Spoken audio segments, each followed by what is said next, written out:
The times में खुशामदीद।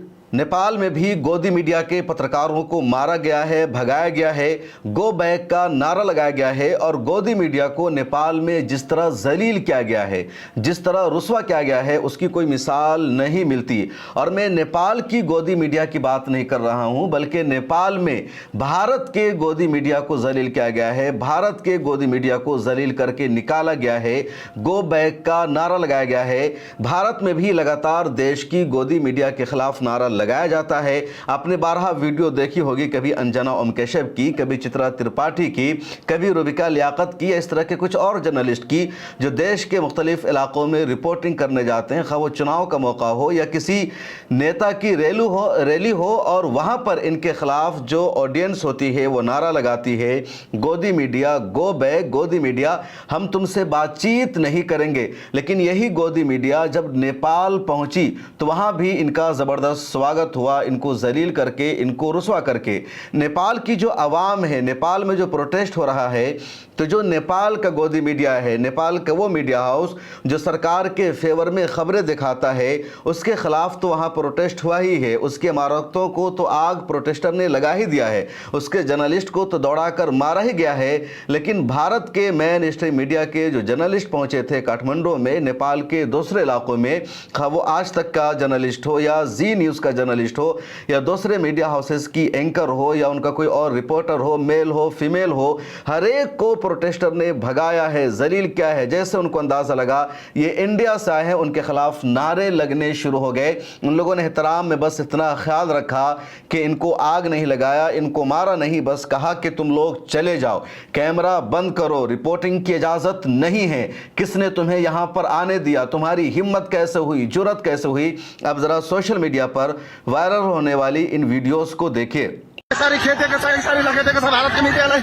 जनजीको उहाँहरूले हेर्नुहोस्, भारतको मिडिया यसरी लगेको छ, हेर्नुहोस्। जनजीका सम्पूर्ण युवाहरू एकजुट भएर चाहिँ भारतको मिडियाको भागले भाग भएको छ। हेर्नुहोस्, भारतीय मिडियाको हेर्नुहोस्, यसरी भागेको छ भारतको मिडियाहरू। ल हेर्नुहोस्, हेर्नुहोस्, जनजीका युवाहरू आक्रोशित भएर चाहिँ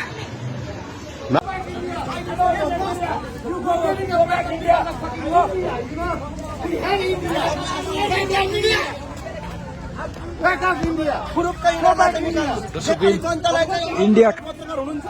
म बिहान 7 बजे यहाँ आइपुग्यो हो। यिनीहरूले एउटा गाडीमा र एउटा इभीमा आएको, यो रातो टी सर्ट लाउने आइमा इभी गाडीमा हो, यही पार्किङ गरेर यिनीहरूले फिट गर्यो हो। हामी उता जान नपाउने हो, हामी उता नजान नपाउने, यिनीहरूलाई चाहिँ त्यही गेटैमा राख्ने हो। फुरुक्कै निकाल्नुहोस्, फुरुक्कै निकाल्नुहोस्, फुरुक्कै निकाल्नुहोस्। यहाँ इन्डियाका मिडिया विरुद्ध नाराबाजी भइरहेछ।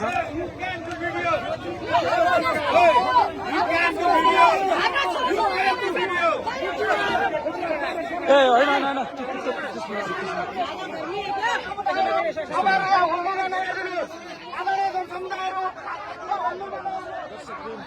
भारतीय मिडियाहरूलाई खेदाइरहेको छ, भारतीय मिडियाहरूलाई यसरी खेदाइरहेको छ।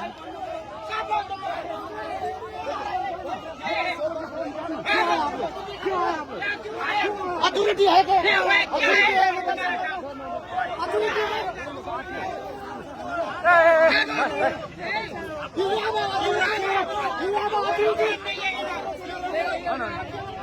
मैं दिल्ली से आया हूँ। दिल्ली से आए, आपको इसका अंदर आने किसने दिया? कहाँ? मैं अंदर ही था। या रिपोर्ट करने के लिए आपको किसने दिया? मैं लाइट दे रहा था अंदर से ही। हाँ। अब मेरा गाड़ी वाला फोन नहीं उठा रहा है, वो बोला सिंह दरबार आना है। हाँ। तो मैं सिंह दरबार जा रहा हूँ। नहीं, मैं रास्ता पूछ रहा हूँ, बताएं। हाँ। आप तो प्रेस है भाई, हम भी प्रेस है, लेकिन आप लोगों को यहाँ आने देते हैं, हम लोगों को क्यों नहीं देते? नेपाली मीडिया को क्यों नहीं दे रहा है नेपाली सेना? ये बताइए। देना चाहिए, मीडिया तो सब मीडिया एक ही आपका नाम क्या है? मेरा नाम मधुरेंद्र है। और आपका मीडिया का नाम क्या है? न्यूज स्टेशन से हूँ। हाँ? मैं न्यूज स्टेशन से। हाँ? न्यूज आपका मैं कार्ड लाइट दे रहा था। एक बार आपका कार्ड शो कीजिए ना। भाई कार्ड मेरा गाड़ी में पड़ा। नहीं, आपका कार्ड भी नहीं है, आप मीडिया बोल के चल रहे हैं। आप कैसे मीडिया बोल के चल रहे हैं? भाई माइक लेके चल रहा हूँ, आप तो प्रेस के लोग हो, आप तो हम नहीं, हम देख लिया, हम लोग प्रेस का लोग है, लेकिन आपका बिना कार्ड के अंदर देखिए, आपको बिना कार्ड के अंदर एंट्री दिया है। इतना पत्रकार लोग है, इनको अंदर जाने के लिए नहीं दिया। मैं कह रहा हूँ सबको जाने देना चाहिए भाई। प्रेस तो दुनिया की एक आपका है। कार्ड क्या है? और ये कैमरा पर्सन है, कैमरा पर्सन आपका आईडी दिखाइए तो, आपका आईडी दिखाइए तो। गाड़ी में रखा है। देखिए, साथीहरू नेपाली पत्रकारहरूलाई नेपाली सेनाले किन भित्र आपने क्या क्या रिकॉर्ड कर दिया यहाँ, क्या क्या क्या हुआ मैं बताइए। आज ही आया हूँ। नहीं आपको किसने अंदर दिया आपको? मैं लाइव दे रहा था वहाँ। नहीं लाइव वही तो कौन दिया अनुमति आपको खुला लाइव? हुआ था, मैं लाइव दे रहा था खड़ा होके। ऑफिस लाइव मांगता तो खड़ा होकर लाइव देते हैं। लाइव देने के लिए खड़े थे, तब तक अचानक बंद हो गया। कार्ड कैरी करना चाहिए, कार्ड पहन के घूमो। और ये इस तरह की कोई एक वीडियो नहीं है, बल्कि नेपाल के सोशल एक्टिविस्ट लगातार इस तरह की वीडियोस को शेयर कर रहे हैं और खबरें आ रही है। और पिछले 2 दिन में इस तरह की खबर सामने नहीं आई थी, क्योंकि अब तक इंडिया के जर्नलिस्ट वहां नहीं पहुंचे थे। आज इंडिया के जर्नलिस्ट वहां पहुंचने लगे हैं, मुख्तलिफ इलाकों से, मुख्तलिफ खित्तों से, और नेपाली अवाम ने इंडिया के जर्नलिस्ट का इस तरह स्वागत करना शुरू कर दिया है। एक तरफ देश की गोदी मीडिया में बड़े बड़े अखबारात में ये लिखा जा रहा है, टीवी चैनलों पर यह बताया जा रहा है कि नेपाल में जेन जी का जो प्रोटेस्ट हो रहा है, जो पूरा एहतजाज हो रहा है, तो ये लोग दोबारा नेपाल को हिंदू राष्ट्र बनाने के लिए प्रोटेस्ट कर रहे हैं। इन नौजवानों की, नई नस्ल की मांग यह है कि नेपाल को हिंदू राष्ट्र घोषित किया जाए, वहां का जो आईन बनाया जाए तो उसको ये बताया जाए कि नेपाल हिंदुओं का मुल्क होगा। जबकि प्रोटेस्टर ने एक लफ्ज भी ऐसा नहीं कहा। नेपाल की मीडिया में ऐसी कोई बात नहीं है, नेपाल में इसका कोई तस्करा नहीं है। लेकिन दैनिक जागरण, जो देश का सबसे बड़ा हिंदी का अखबार माना जाता है, उसने अपनी हेडलाइन में लिखा कि जो प्रोटेस्टर हैं नेपाल के, वो हिंदू राष्ट्र की मांग कर रहे हैं। इसी तरह बड़े बड़े टीवी चैनलों पर कहा जा रहा है कि जितने प्रोटेस्टर हैं ये शिद्दत पसंद हिंदू हैं और जमहूरी अक़दार पर जो सरकार बनी हुई थी, या सेकुलर सरकार जो थी, जिस सरकार ने 2008 में नेपाल के हिंदू राष्ट्र का दर्जा ख़त्म कर दिया था, नेपाल को एक सेकुलर स्टेट बना दिया था, तो उसके खिलाफ प्रोटेस्ट हो रहा है। तो नेपाल के प्रोटेस्ट को लेकर इंडिया में भी गोदी मीडिया की तरफ से झूठा प्रोपेगेंडा किया जा रहा है। और यही लोग जब नेपाल पहुंचते हैं तो इनको भगाया गया, निकाला गया। देश की गोदी मीडिया ने यह भी बताया कि नेपाल का जो प्रोटेस्ट इतना बड़ा हो रहा है, तो उसके पीछे की वजह सिर्फ इतनी है कि नेपाल में सोशल मीडिया को बैन कर दिया गया। इस वजह से नौजवानों ने एहतजाज करना शुरू कर दिया। लेकिन ये सिर्फ एक वजह है। सोशल मीडिया को सरकार ने इसलिए बैन नहीं किया था कि सोशल मीडिया कंपनियों ने सरकार की बात नहीं मानी थी, बल्कि नेपाल की सरकार करप्ट थी, नेपाल की सरकार घोटाला कर रही थी, नेपाल में रोजगार लोगों को नहीं मिल रहा था। और जब इस तरह की खबरें वहाँ सोशल मीडिया पर आती थी तो सरकार इन खबरों के ऊपर सेंसरशिप लगा रही थी, इस तरह की खबरों के खिलाफ कार्रवाई कर रही थी। और सोशल मीडिया कंपनियों पर भी यही दबाव था कि वो रेगुलेटरी निज़ाम बनाए, नेपाल गवर्नमेंट को पूरा इख्तियार दे कि कौन सा कंटेंट रहेगा, नहीं रहेगा। और जब सोशल मीडिया कंपनियों ने सरकार की बात नहीं मानी, उसको बैन कर दिया गया, तो नौजवानों का गुस्सा भड़क उठा। और अब खबरें सामने आ रही है।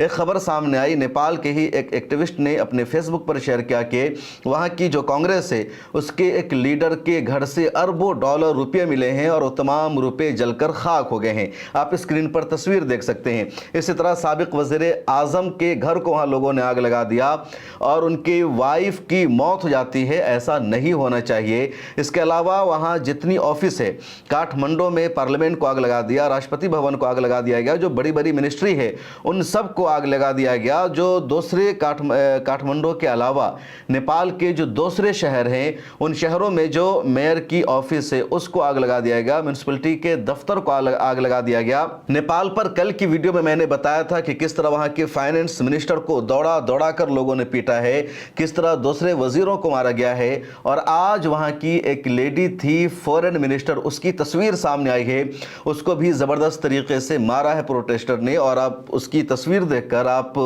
रहम खा जाएंगे कि कैसा अंजाम क्या है प्रोटेस्टर ने नेपाल में।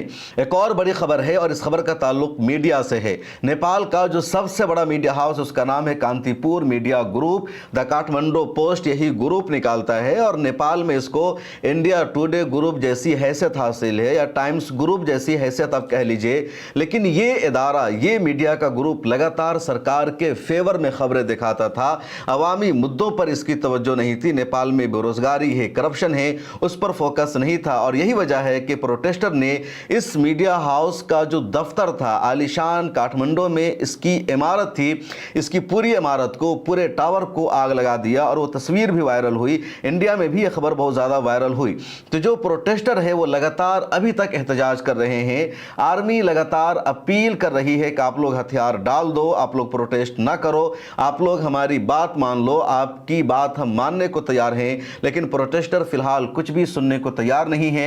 इस बीच दो नाम सामने आ रहा है कि इन दोनों में से किसी को वहां का अबूरी इंटरिम प्राइम मिनिस्टर बनाया जा सकता है। एक महिला है और दूसरा वहां का एक मेयर है काठमांडू का। हालांकि दोनों ने इस खबर को कंफर्म नहीं किया है। उन दोनों का यही कहना है, हमारी पहली कोशिश यह है कि नेपाल में पीस आ जाए, अमनो सलामती आ जाए। नेपाल को फाइनेंशियल क्राइसिस का सामना है, वो प्रॉब्लम ठीक हो जाए तब ही किसी मुद्दे पर बातचीत होगी। फिलहाल प्राइम मिनिस्टर बनने की रेस में हम नहीं हैं।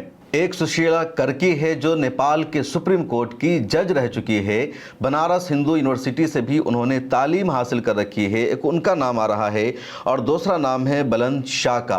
बुलंद शाह काठमांडू के मेयर हैं, नौजवान हैं, काफ़ी मालदार भी हैं। उनका भी नाम आ रहा है कि इन दोनों में से किसी को नेपाल का फिलहाल प्राइम मिनिस्टर बनाया जा सकता है। नेपाल के साबिक प्राइम मिनिस्टर ओली शर्मा ने नेपाल को छोड़ दिया है और खबर है कि दुबई वो जा चुके हैं। तो नेपाल का जो प्रोटेस्ट है वो बढ़ता जा रहा है और अब इंडिया ने भी नेपाल की जो सरहद है उसको बैन कर दिया है। इंडिया का लंबा चौड़ा ऐसा इलाका है जो उसकी सरहद नेपाल से मिलती है। तो इंडिया ने नेपाल की सरहदों को सील कर दिया है, वहां जाने वाली गाड़ियों को बंद कर दिया है, हर तरह की पाबंदी लगा दी गई है और पूरी नज़र है कि नेपाल से कोई भी इस तरह का फर्द इंडिया ना आ सके। नेपाल की सरहद इंडिया से बहुत ज़्यादा मिलती है, उसके अलावा नेपाल की सरहद चीन से भी अच्छी खासी मिलती है। चीन, नेपाल और इंडिया के रिश्ते भी अच्छे हैं और नेपाल में अगर कुछ होता है तो माना जाता है कि इंडिया पर भी उसका असर हो सकता है। नेपाल में इतना बड़ा प्रोटेस्ट हो जाने के बाद जो इंडिया के एक्सपर्ट हैं वो लगातार इंडिया की सरकार को विवान कर रहे हैं, समझा रहे हैं कि इंडिया में भी जिस तरह बेरोजगारी का मसला बढ़ता जा रहा है, करप्शन बढ़ता जा रहा है, जिस तरह घोटाला बढ़ता जा रहा है, जिस तरह आवाम से उनके राइट को छीना जा रहा है, जिस तरह लोगों के वोटिंग राइट को छीना जा रहा है, तो यह भी बहुत बड़ा मसला है। सरकार को सीरियस लेना होगा, वरना शायद नेपाल जैसा इंडिया का भी हाल हो सकता है। सोशल मीडिया पर यह बात लगातार वायरल हो रही है। कल भी मैंने कहा था कि जिन जिन नेताओं ने लाल सलाम से मुलाकात की है, यानी चीन का सफ़र किया है या चीन का सदर शी जिनपिंग से मुलाकात की है, तो वहां तख्ता पलट हो गया है। खा वो बांग्लादेश हो, पाकिस्तान हो, श्रीलंका हो और अब नेपाल। और हाल ही में देश के वज़ीर आज़म भी चीन के सदर शी जिनपिंग से मुलाकात करके आए हैं। इस वीडियो में इतना ही। आपकी क्या राय है? गोदी मीडिया के पत्रकारों को जिस तरह नेपाल में मारा गया, भगाया गया, ये सही हुआ या गलत हुआ? अपनी राय ज़रूर लिखिए। और एक गुजारिश है, मिलर टाइम्स की मेंबरशिप ले लीजिए। यहाँ एक QR कोड मौजूद है, डिस्क्रिप्शन में लिंक मौजूद है, जिस पे जैसे ही आप क्लिक करेंगे QR कोड को गूगल क्रोम पर जाकर स्कैन करेंगे तो मिलर टाइम्स की वेबसाइट का पेज खुलेगा जहाँ हमारा मेंबरशिप का प्लान मौजूद है। कोई भी एक प्लान ले लीजिए और आगे का जो प्रोसेस है उसको फॉलो कर लीजिए। फिर मुलाकात होगी अगली वीडियो में। जब तक अपना ख्याल रखिए। मिलर टाइम्स आपके लिए लेकर आया है सब्सक्रिप्शन प्रोग्राम। डिस्क्रिप्शन में मौजूद लिंक पर क्लिक करें या यहाँ दिया गया QR कोड स्कैन करें, जिसके बाद एक पेज खुलेगा जहां आप 99 रुपये का या कोई दूसरा प्लान चुन सकते हैं। फिर सब्सक्राइब नाउ पर क्लिक करें, उसके बाद अपना ईमेल, फ़ोन नंबर और नाम दर्ज करें और प्रोसीड पर जाएं। एक नया पेज खुलेगा जहां आपको अपना UPI ID डालना है।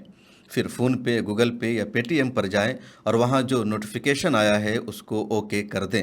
बस आप बन जाएंगे मिलर टाइम्स के सब्सक्राइबर और खुसूसी मेंबर।